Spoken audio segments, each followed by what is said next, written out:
Hello everyone, how are you? I hope that you are also fit and fine. I am also great with the grace Almighty ভগবান। আজকে একটা English সাহিত্যের একটা গল্প আপনাদের শোনাবো। এটা হচ্ছে অনার্স প্রথম বর্ষের the gift of the magi. গল্পটির নাম হচ্ছে the gift of the magi. Writer হচ্ছে ও হেনরি। এখানে কয়েকটি ক্যারেক্টার লক্ষণীয়, তার মধ্যে প্রধান ক্যারেক্টার ডেলা, জিম, ম্যাডাম সফনি। এই কয়েকটি ক্যারেক্টার প্রধানত এখানে উল্লেখ আছে। তার গল্পটি হচ্ছে এরকম। এই গল্পটি সে জিম নামে পরিচিত এবং ডেলিংহাম নামক কম বয়সী বিবাহিত দম্পতি। এই দম্পতির খুবই অল্পই টাকা পয়সা আছে, যা সাধারণ একটা ফ্ল্যাটে বসবাস করে। তাদের দুইটি মাত্র নিজস্ব জিনিস আছে যা এদের কাছে অতি মূল্যবান। জিমের স্বর্ণের পকেট ঘড়ি যা তার দাদার আমলের, এবং ডেলার উজ্জ্বল লম্বা চুল যা তার হাঁটু পর্যন্ত বিস্তৃত। একদিন ডিসাইডেড করলো, বড়দিনের সন্ধ্যাবেলায় ডেলা লক্ষ্য করল যে সময় অতিবাহিত হয়ে যাচ্ছে, অথচ জিমের জন্য বড়দিনের উপহার কেনা হয়নি। সব খরচ মেটানোর পর জিমের জন্য উপহার কিনতে কেবল 1.87 সেন্ট অবশিষ্ট রয়ে যায়। অর্থাৎ 1 সেন্টের জন্য হলেও ডেলা বিভিন্ন দোকানে, শপিং মলে সে দর কষাকষি করে যাতে সে কিছু অর্থ বাঁচাতে পারে, অর্থাৎ জিমের জন্য একটা উপহার কিনতে পারে বড়দিনের। এখানে বড়দিন বলতে বোঝানো হয়েছে যীশু খ্রিস্টের জন্মদিন। জিমের জন্য উপযুক্ত উপহার খুঁজতে সে ডিসেম্বরের কনকনে ঠান্ডায় বাইরে বের হলো এবং দোকানগুলোর জানালায় লক্ষ্য করতে লাগলো। সে জিমের পকেট ঘড়ির জন্য একটি চেন কিনতে চায়। অর্থাৎ ডেলা বড়দিনের উপহারের জন্য জিমের জন্য একটা পকেট ঘড়ির চেন কিনতে চায়। এখানে হচ্ছে কি, জিমের যে ঘড়িটা ছিল সেটা হচ্ছে স্বর্ণের ঘড়ি, কিন্তু তার চেনটা ছিল জীর্ণ শীর্ণ, অর্থাৎ ছিঁড়ে গিয়েছে, অযত্ন হয়ে গেছে, অর্থাৎ পরার উপযুক্ত নয়। সেজন্য সে পকেটে নিয়ে যায় বাইরে এবং আবার পকেটে নিয়ে আসে ফ্ল্যাটে তাদের। এখানে আমি যদি দেখাই, এটা হচ্ছে একটা ঘড়ি। এই যে ফিতা বলি, ফিতাটা হচ্ছে চেন, এটা হচ্ছে একটা স্বর্ণের ঘড়ি। এখানে এটাই বোঝানো হয়েছে যে এই চেনটা কেনার জন্য ডেলা অনেক অর্থ জোগাড় করছে, যা সংসারের সব খরচ মেটানোর পরেও 1.87 সেন্ট তার কাছে অবশিষ্ট ছিল। কিন্তু তার এই চেনটি কেনার জন্য আরও কিছু টাকার দরকার, অর্থাৎ ডলারের দরকার। সে জিমের পকেট ঘড়ির জন্য একটি চেন কিনতে চায়, কিন্তু সেগুলোর দাম তার নাগালের বাইরে। সে দ্রুত বাড়ি গেল আর আয়নার সামনে তার সুন্দর চুলগুলো মেলে ধরল। ডেলা ডিসেম্বরের কনকনে শীতে যখন খুঁজল, তখন সে বুঝতে পারল এবং তার কাছে অর্থ ছিল না বিদায়, অর্থাৎ ডলার ছিল না। সেজন্য সে দ্রুত বাড়ি চলে আসে এবং সিদ্ধান্ত নিল তাদের আয়না বলতে এখানে তাদের জানালার কাজ, অর্থাৎ জানালার গ্লাস যে ছিল সেটাকেই আয়না হিসেবে তারা ব্যবহার করেছে ডেলা। সেটাই তার লম্বা চুলগুলো দেখলো এবং সে ডিসাইডেড নিল যে তার চুলগুলো সে বিক্রি করে দেবে, তার মূল্যবান চুলগুলো সে বিক্রি করে দেবে। এই জন্য সে আবার কী করলো, মুহূর্তের মধ্যে সিদ্ধান্ত নিল এবং বাইরে গিয়ে তার চুলগুলো কেটে বিক্রি করে দিল।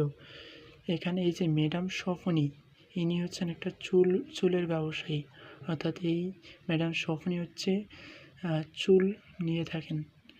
এখানে তিনি গেলেন এই দোকানে গিয়ে সে কথাবার্তা বলে তাকে সে ম্যাডাম সফনি ডেলাকে বলল যে তোমার চুলের মূল্য হচ্ছে $20।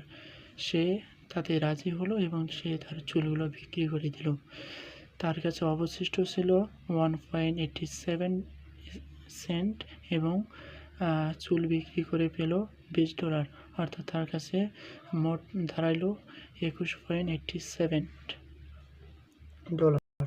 সে চুলগুলোর জন্য $20 পেল, যা দোকানে দেখা প্লাটিনা নামের চেন কেনার জন্য যথেষ্ট, যার মূল্য $21।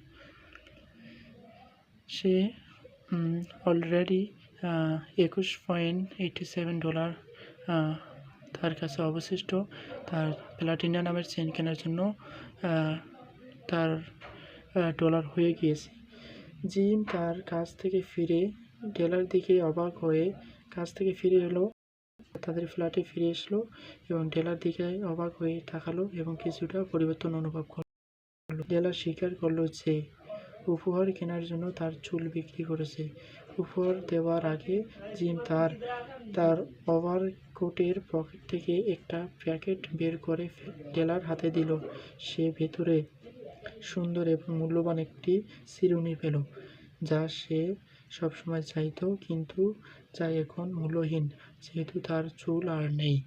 অর্থাৎ জিম কাজ শেষে তার ফ্ল্যাটে ফিরে আসলো এবং সে অবাক হয়ে ডেলার দিকে তাকিয়ে দেখলো যে তার চুলগুলো আর নেই।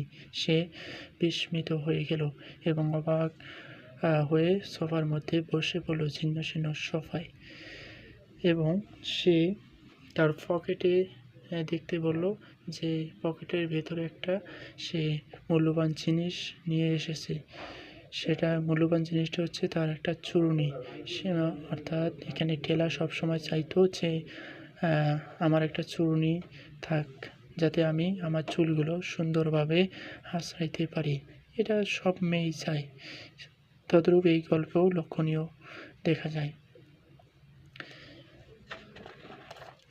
সে অশ্রু লুকানো এবং জিমের জন্য কেনা উপহার চেনটি দ্রুত নিয়ে আসলো। সে যখন এই চিরুনিটি দেখলো, অর্থাৎ তার চুলগুলো যেহেতু নেই, সেজন্য সে অশ্রু লুকানো অর্থাৎ তার কান্না লুকায়িতভাবে সে গিয়ে ডেলার জন্য সেই জন্মদিনের জন্য চেনটি নিয়ে আসলো। জিমের জন্য কেনা উপহারটি চেনটি দ্রুত নিয়ে আসলো এবং জিম কেঁপে উঠল এবং জীর্ণ সোফায় বসে পড়ল এবং ডেলাকে স্পষ্ট জানিয়ে দিল যে মূল্যবান চিরুনি কেনার জন্য সে তার ঘড়িটি বিক্রি করে দিয়েছে। যখনই জিম তার পকেটে তার জন্য উপহারটি নিয়ে এসেছিল, ডেলা সেটা দেখলো যে সেটা উপহারটি হিসাবে একটা চিরুনি ছিল। সে অশ্রু লুকানো অবস্থায় সে দৌড়ে গিয়ে ডেলা যে জিমের জন্য উপহারটি নিয়ে এসেছে সেটা সে নিয়ে এসে জিমকে দেখালো। এই জন্যই জিম অবাক হলো আবারও এবং জিম সোফায় বসে পড়ল। বসার পরে দেখলো যে তার স্বর্ণের ঘড়ির জন্য একটা সুন্দর চেন ডেলা নিয়ে এসেছে। এখানে দেখা গেল তাদের একটা ভালোবাসা।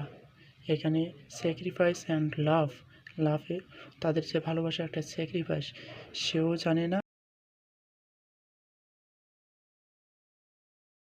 সে কাছে দুইটা মূল্যবান জিনিস হলো, সেই দুটি জিনিসেই তারা অজ্ঞাত অবস্থায় বিক্রি করে দেয় এবং সেটা বিক্রির পরিবর্তে তাদের জন্মদিনের অর্থাৎ বড়দিনের জন্মদিনে উপহার হিসাবে দেওয়ার জন্য তারা সিদ্ধান্ত নেয়। গল্পটি জিম আর ডেলার উপহারকে বাইবেল লেখা